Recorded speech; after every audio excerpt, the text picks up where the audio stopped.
time. It's time to talk about Harry McKay. 107 games, 203 goals, born on the 24th of December 1997. Harry's entering his 9th season. Joe, can you believe it? I can't believe that's 9 years. That's crazy. That is honestly crazy. And him, Weeders, Charlie, like that whole crop, that's almost a decade. That's just nuts. That is nuts. Yeah. You kind of wait for them to have 3 or 4 preseasons, get their bodies to a point where they can impact, and then before you know it, they start to find themselves in that latter part. Not that he's in the latter part; he's in the second half of his Yeah. career, and No, he's just about to hit his peak as a key forward. Like this next 5 years is when Harry, Charlie, even Weeders as key position players should really start hitting their straps. So it's exciting, very exciting. Yeah, I think Harry, from the moment he debuted in round 18, 2017, up until, let's say, before 2023, I felt like every year from when he debuted, he was always sort of improving from the year before. I think 2023 was probably the first time in his career where he just didn't play at his best. How did you, or how do you think about Harry's 2023 and what it means for the entirety of his career? Well, it was very stop-start. So I don't blame Harry for his form slump. Like, and if you even call it a form slump, like, we'll break this down. But he had the knee against Port. Obviously, first half of the year was just a mental battle for him up until that point. And as we started to get better, Harry really started to show his worth in the side in the forward half. And it wasn't necessarily kicking 4 or 5 goals a game. It was that conduit between halfback and that contested mark on the wing. And he's got a great kick inside 50. So we really saw in that, like, especially in the Gold Coast and the Hawthorn game, what he could do further up the ground. And as he started to come into that role and really own that role, we obviously started to flourish and get better. Struck down by a knee injury against Port, misses time, comes back in. You can see he's a bit undercooked. He's coming into finals. Like, it's a tough spot to come back into straight away. Concussion against Sydney, misses the game against Melbourne, comes back in against Brisbane in a prelim, our first ever prelim with this group. And to be fair, actually was one of the better on the day, I thought. So while you can look at the negatives, especially from the first half of the season with his goal kicking, probably more so than anything, because I don't think he really put a foot wrong outside of his goal kicking first half of the year. He still had a pretty well-rounded year considering the turbulence that he sort of suffered, if that makes sense. I'm glad you said it, because when I looked at his year, it wasn't that bad. No. It actually was. I mean, if you take out the goal kicking, it was actually a pretty good year. He still ranked elite in the competition for marks. And I had a look at sort of pre-round 13 and post-round 13. Pre-round 13, when the team was struggling, he had games where he took 10 marks against the Tigers, 14 against North Melbourne, 14 against St Kilda, 9 against the Dogs, 9 against Melbourne. Like, these are big numbers, and he doesn't take as many uncontested marks as what a lot of players do around the ground. He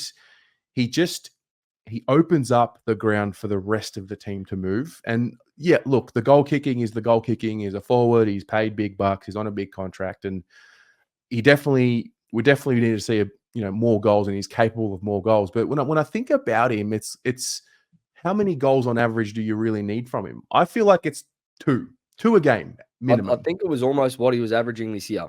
Like, he kicked 29 goals across 23 or 22 games? 21 games, 29 goals. Yeah. So if he's averaging that but plays the 26 games that we played, he's close to 40 goals. So I don't think we need more than that from Harry.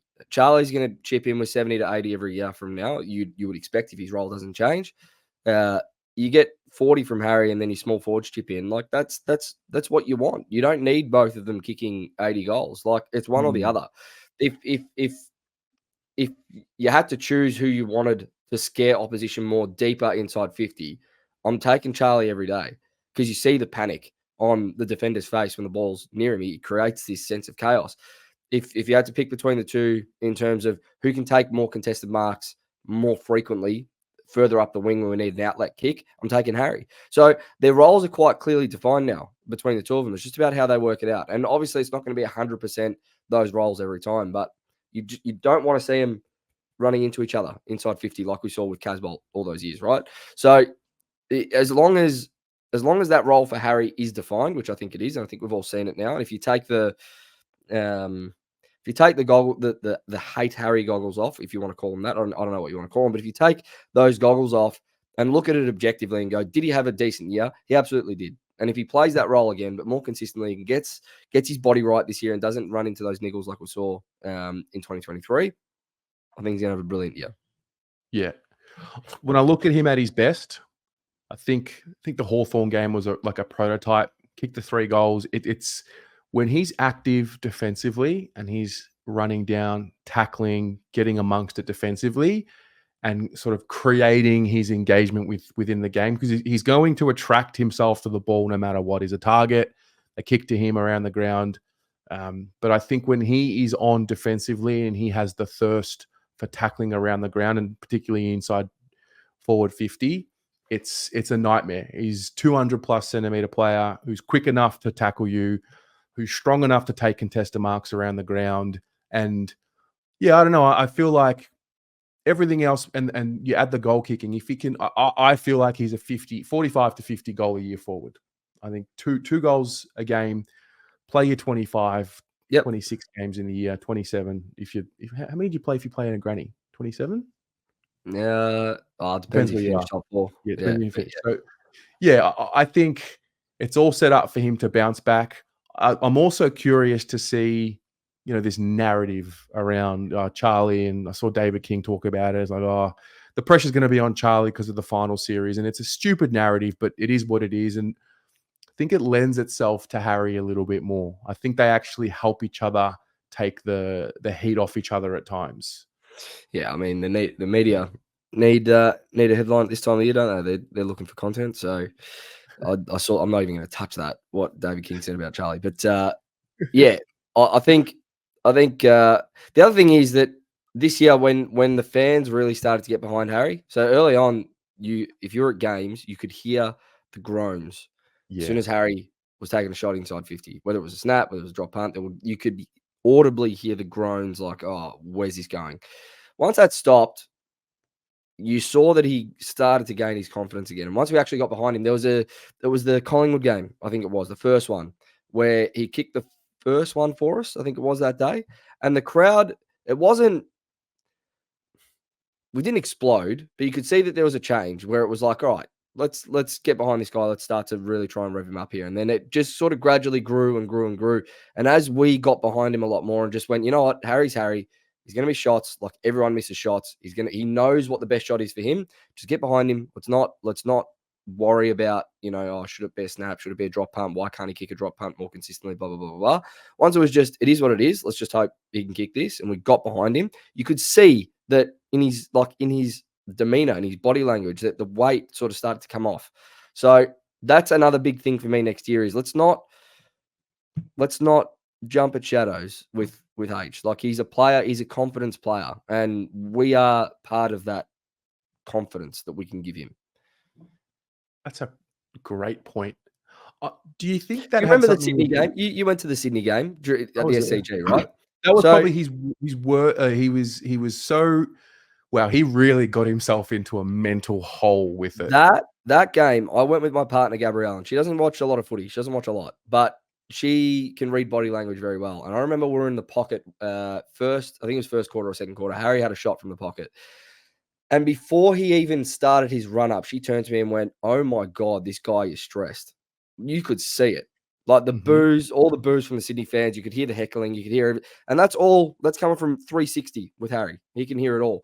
And even my partner was able to tell on his face how anxious he was just in that moment. And that anxiety crept into his game for a patch of like 10 weeks. So you can imagine how much that weighed on him and how much that weighed on his performance and his form. So I think as Carlton fans, the one thing that I hated seeing in the first half of the year was the heckling from us towards him. Whether you were part of it or not, you've still got a responsibility with our players as a fan and as a member and as a supporter of this club. We don't do that. Like, we should be we shouldn't be the ones telling the opposition fans to shut up and sit down, not adding to it and adding to the anxiety. So Yeah. that's a big part of this next year. It's a good point. I feel like there was a frustrated fan base because of what had happened 2022 and for the decades before that. Then the team got into a slump, and so I think that frustration grew. And then it was almost this narrative that, like, why is Harry snapping the ball? He's literally been doing it his whole career. It hasn't Yep. changed. He hasn't just brought in the snap to his game. He's always been a player that kicks the ball like that. And I think there's an element of trust that we got to have with Harry. Like, I think Harry knows what's best for Harry. I don't think Joe Blow from the suburbs knows what's best for Harry, No. because Sticks Kernahan used to do it, or because they watched the footy back in the day, that they know better. Helicopter. Harry That works was extremely hard. Stick Kernahan's kick was a helicopter at Yes. best, and that Yeah. worked. Like no one really cared about his kicking style. So like this is my point. And just to finish, there was a moment in the prelim where Harry probably should have got a free kick in the pocket, wasn't Yep. paid, and Yep. probably would have turned the tide a little bit with some time left. And I've heard a lot of people saying he would have kicked that every day around his body. Of course he would have, and we know this.